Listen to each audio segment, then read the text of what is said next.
విషయం ఈ కొత్త గవర్నమెంట్ కూటమి గవర్నమెంట్ ఏర్పడిన తర్వాత మేము మేడం గారు కానీ ఎమ్మెల్యే గారు నేను కాంట్రాక్ట్ వచ్చిన తర్వాత కానీ ఈ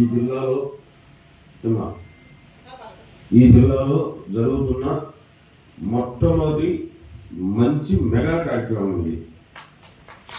ఎందుకంటే ఇంత ఇంత మంచి కార్యక్రమం, ఇంత గొప్ప కార్యక్రమం ఈ 3 నెలల్లో మేమైతే చేయాలి. కార్యక్రమాలు అయితే చాలా చేశాం, కానీ ఎందుకంటే ఒక 2500 మంది యువతీ యువకులకు ఉపాధి అవకాశం కలగజేసే మంచి కార్యక్రమం ఈరోజు మేడం గారు ఇక్కడ స్టార్ట్ చేయడం జరిగింది. నిజంగా మనం జిల్లా ప్రజలందరి తరఫున కూడా మేడం గారిని ప్రత్యేకంగా కృతజ్ఞతలు తెలియజేసుకుంటున్నాం.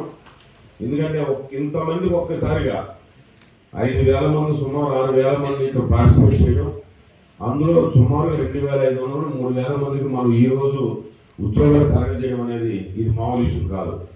ఎందుకంటే మేడం గారు చెప్పారు, గౌరవ ముఖ్యమంత్రి గారు, ఆయన ఫస్ట్ ఉన్న ఆలోచన యువతీ యువకులు చదువుకుంటున్నాం, మనం ఇంజనీరింగ్ చదువుతున్నాం, MBA చదువుతున్నాం, MA చదువుతున్నాం, కానీ మిగతా దేశాల్లో పోటీ పడలేకపోవడానికి కారణం మన దగ్గర స్కిల్ అనేది మన దగ్గర లేకపోవడం.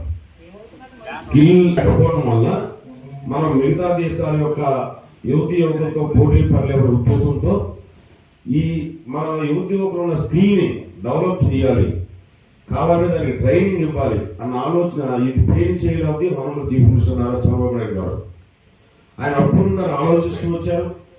అలాగే మన